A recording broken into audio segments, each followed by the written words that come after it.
Welcome. My name is Dan Smith, and today we're going to talk with Carla Tripp. Carla is the chapter director of Safe Families for Children of Iowa. Safe Families is a ministry partner of Josiah White's Quakerdale Foundation. Welcome, Carla, and thank you for joining me this morning.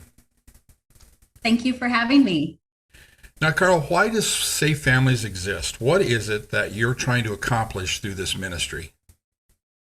Well, in short, safe families exist to keep families together. Family preservation is really, if you just need a couple words, is our focus. Um, our our overall ministry is designed to support families during crisis. Generally, these are individuals who they don't have someone to call when they need a place for their children or child to go, and this is an opportunity for us to step out. And when crisis hits, we can become their support system. And, we're best known in our ministry for hosting children, bringing them into our homes during crisis to allow the family an opportunity, time to get back on their feet. That crisis can look different from person to person. It can be anything really from homelessness, hospitalization, incarceration, domestic violence. Really any obstacle that has come up where they need some support network. And at the end of the day, our goal is to create relationship and create that support network for this family. So next time a crisis comes up, they have someone in their corner to call on. Wow.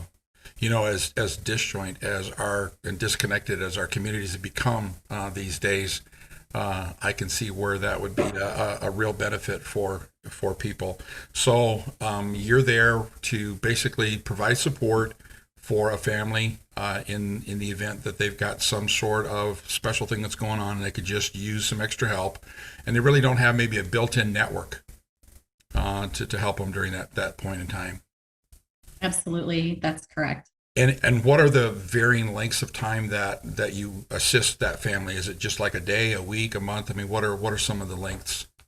Yeah, it can really be anything. Our national average is about 6 weeks per hosting, but we don't draw a line in the sand and say we only host this long or we only help this long. We can help anywhere from a day to 6 weeks, 6 months or longer if it's determined that that need is great enough that needs additional support.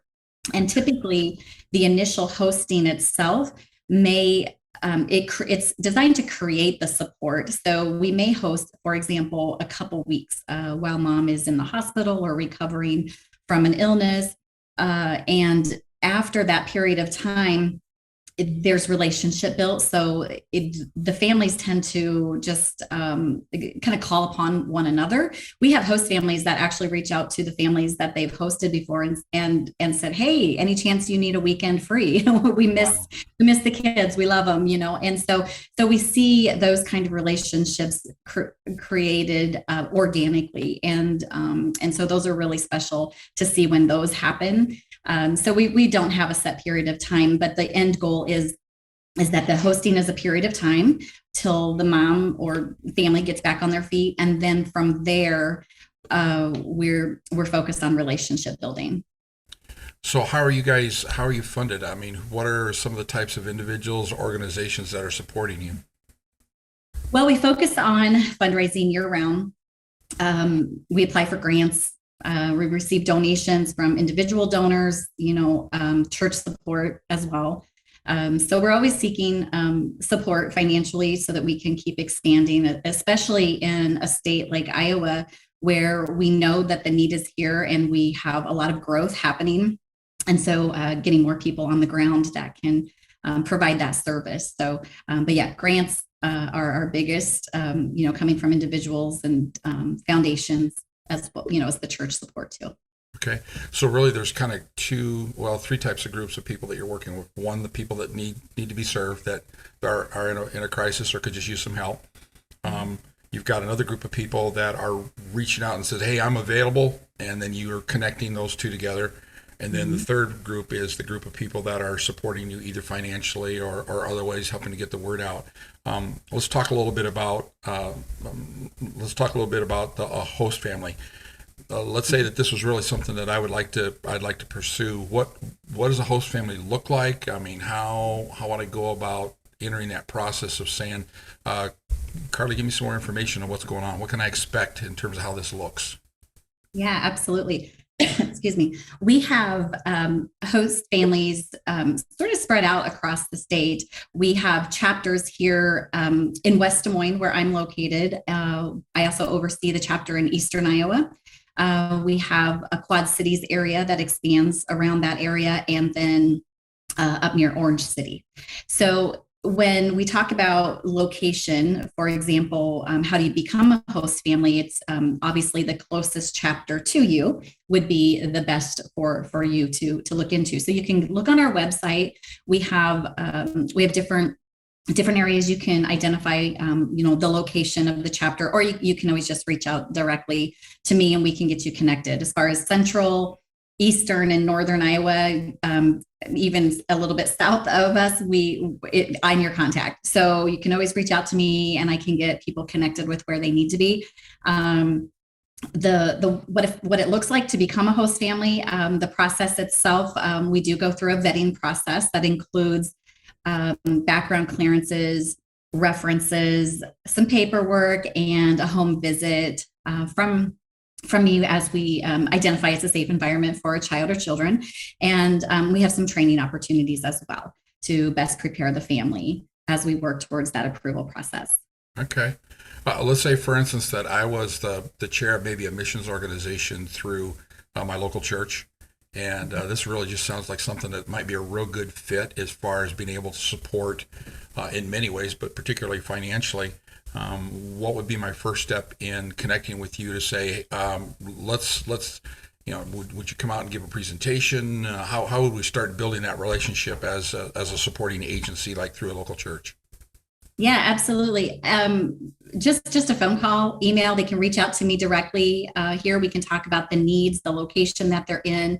Maybe collaborate with some organizations that we're already working with in that area to best serve the community. But definitely just reaching out to me. I'd love to have a conversation. I can do Zoom meetings. I can travel and come. We can visit with the leadership team or pastors or groups as well, and we can just talk about what that looks like overall. And there's a lot of information on our website as well that does help kind of explain some of this. But I absolutely be more than happy to have that conversation.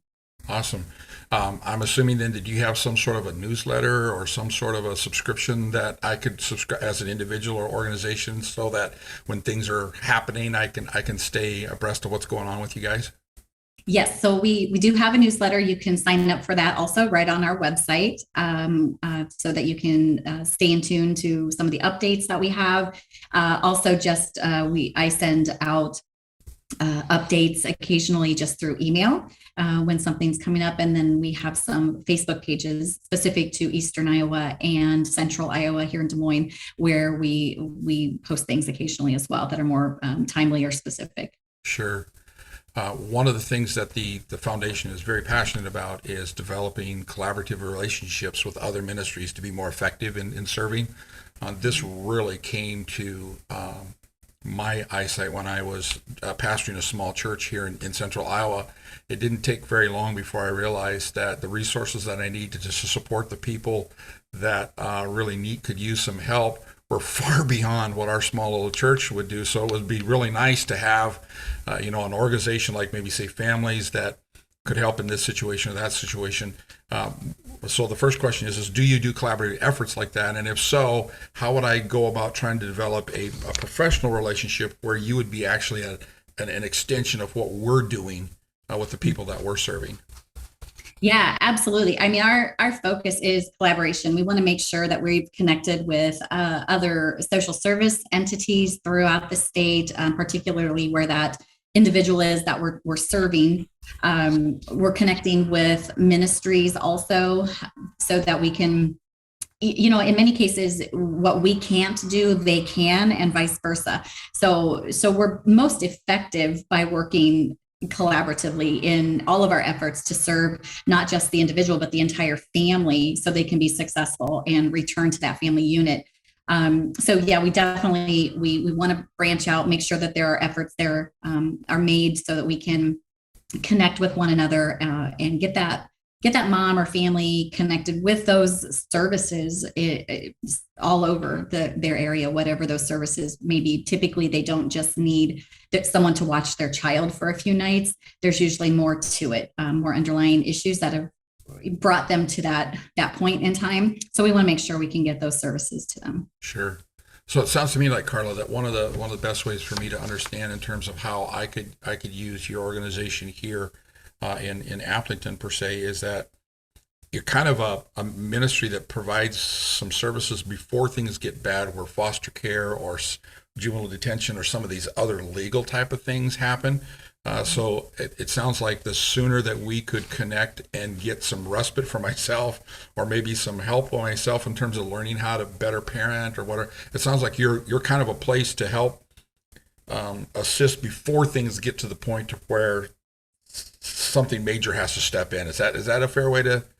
Absolutely. That's our goal. Our goal is, we have keeping the children safe, obviously, during a family crisis, to prevent child abuse and neglect from happening.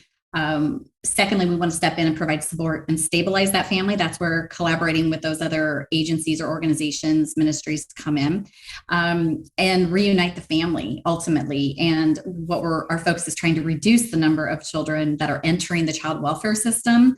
And so we do seek to be an alternative to foster care when it's appropriate. So absolutely, we're trying to step in before that it gets bad enough that the state needs to intervene and remove the children. So we're hoping that we can step in, help out, be that support person or family.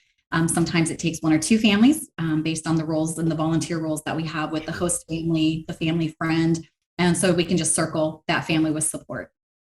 And then I would also assume that with your connection with a lot of local churches, as a person that might be interested in helping provide that service for a student or for a youth, being able to have my church come alongside me and support me as well would be a big plus as well, would it not?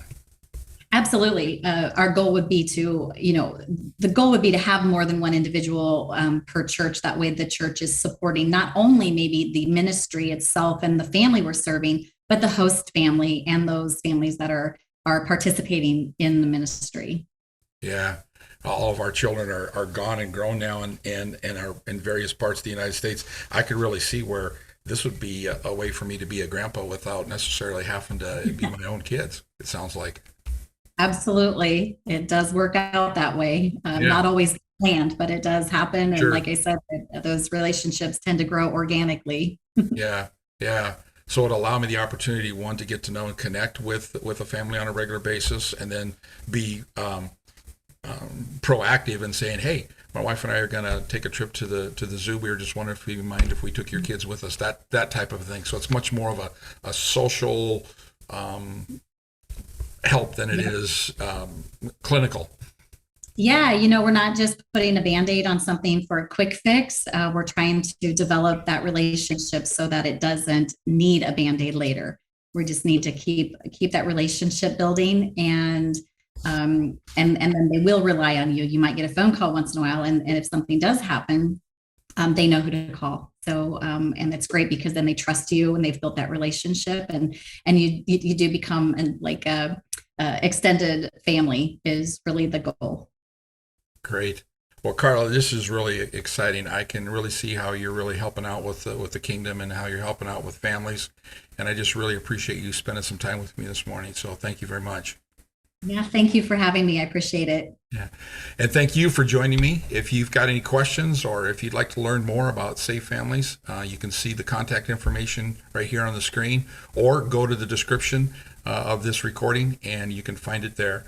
So again, thank you, Carla, and thank you for joining me. And so until next time, let's get out there and serve as Christ serves.